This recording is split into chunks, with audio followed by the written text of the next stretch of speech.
Thank you for clicking this video. This is Battle with Ola. My name is Mujola Oluwa, and today I want to talk about some preliminary considerations that you should have as an intending litigant. That is, if you want to go to court. Also, if you're a lawyer, it applies. If you're a law student, you can learn from it too. If you want to go to court, what are some of the things you should consider first and sort out before you can say that, yes, I'm good to go? The first I want to talk about is limitation periods. So there are limitation periods for certain types of actions. So you have to confirm that the action you want to file is not bound by any limitation period, or if it is, that the limitation period has not passed before you go to court. For instance, let me read out some of the limitation periods that may apply to your case. For simple contracts, you should have filed an action within 6 years. So there's 6 years for simple contracts. Damages for negligence, you have 3 years. Damages for slander, you have 3 years. Action upon instrument under seal, you have 12 years. Recovery of land by state authority, you have 20 years in Lagos, 12 years in Abuja. It may differ, according to your jurisdiction as well, which is something you need to consider also. And for individual recovery of land, if you want to recover your land as an individual, you have 12 years. Then action against public officers. For police, for instance, you have 3 months, within, the happening of the occurrence that you want to sue the police for. You have 3 months to file an action. And action against NNPC, for instance, you have 12 months. So please, you need to do some research. That's why I always advise laymen and intending litigants to get a lawyer. A lawyer will cover the basis for you, because these are some of the things that the other party will object to from start. So you need to put your house in order before you go to court. So consider the limitation period of the action you're about to file before you go to court. The second thing you should consider are pre-action notices or condition precedents. We've talked about pre-action notices on this channel. Please watch the video. Pre-action notices are statutory provisions, for some types of maybe companies or establishments, institutions, which says that if you want to sue them, you have to do certain things before you can go to court. And so if you go to court without doing those things, they would come to court and file a preliminary objection that you have not complied, and the court will dismiss the case without even hearing its merits. So you have to be sure that the person or the institution or the body that you're suing, you have to consider if there are pre-action notices that you must serve them. A pre-action notice is like a letter. You could write it like a letter to that person, that body, informing them that I intend to sue you if so and so thing is not redressed within this period. For instance, if you are suing NNPC, you have to inform them, give them 1 month's notice that you will sue them after the expiration of that 1 month. So that's the pre-action notice. Condition precedent means that there are some things you must do before you can head to court against a person or a body. For instance, if you want to sue as a legal practitioner for the recovery of your professional fees, you must have served the bill of charges on the intending or the future defendant. So if they get to court and they tell the court that you did not serve them the bill of charges, the court may dismiss the case because you have not fulfilled the condition precedent. So you need to check for those things before you head to court. Another thing you should consider is locus standi or locus standi. Locus standi is the right a person has to come before the court, to stand before the court and to be heard by the court, in a matter. So you have to consider, do you have locus standi? Can you sue as a person? Can you sue as a body? Are you a legal entity recognized by the court? So that when you come before the court would actually give you right of standing and hear you. I've done a video on locus standi. Please watch that video. So you need to consider that too before you head to court. Another thing you should consider is the venue. The venue. Where do you want to file your action? And is it the proper place to file?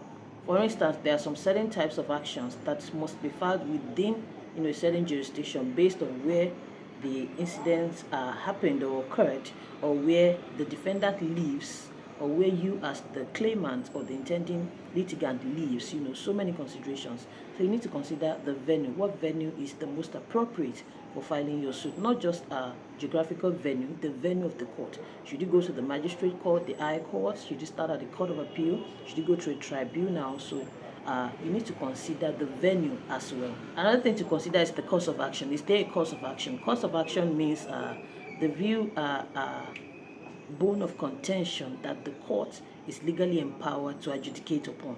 So you need to consider before filing your action, is there a dispute, like the crux of the matter that the court can actually wade into and decide upon, and that would be based on set down rules and regulations of court and of law, not just because you think so.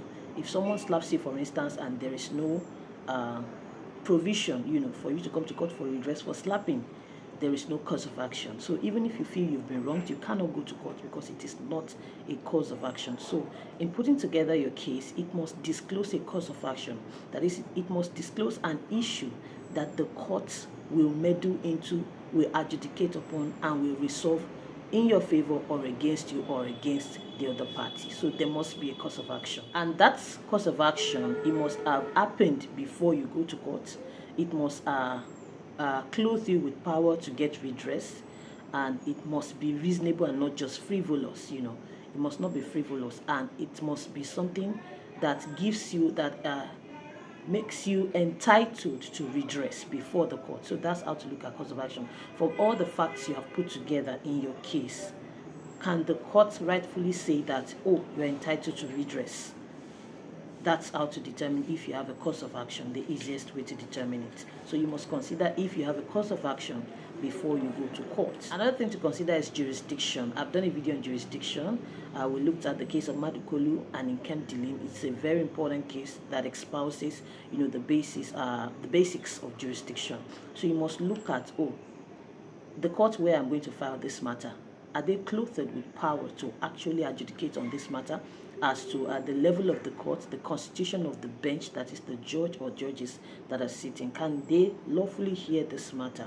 For instance, in some states, if you're asking for sums that are over 10 million naira, you cannot go to the magistrate court. So the magistrate court has no jurisdiction to adjudicate on matters above 10 million naira, so you should head to the High Court. So that's jurisdiction. Jurisdiction also means that the cause of action, what happened, why I'm going to court, did it happen in the geographical location where this court is, to have given the court power to actually wade into it. So you must also consider it. Where did the action take place? The wrong, where did it occur? Is this court the right court to go, or should I go to the court in another state, in another region, or in another area? So you should consider that as well. Jurisdiction, very important.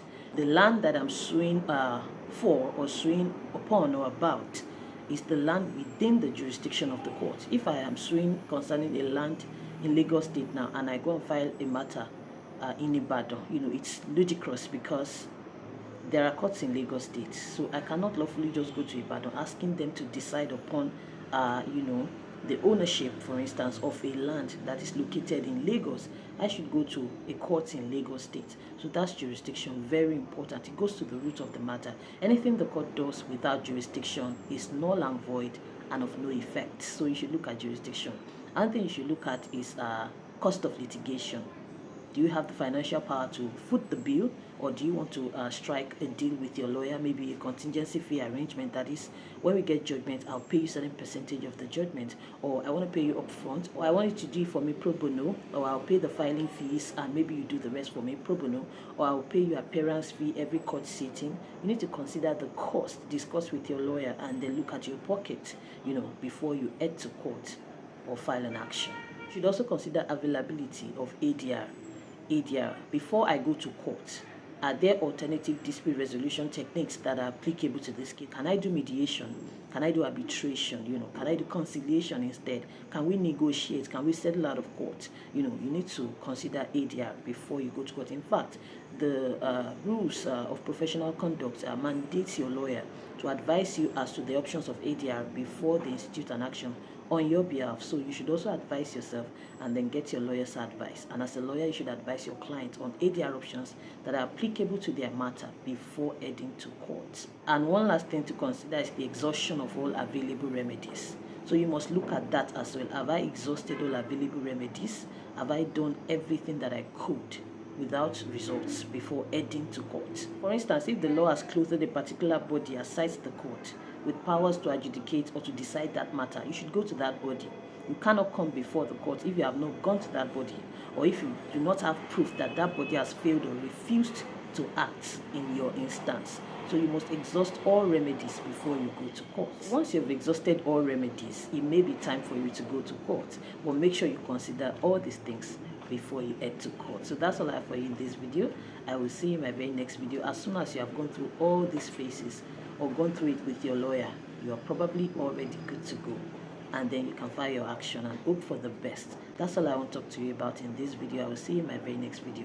Don't forget to subscribe to those.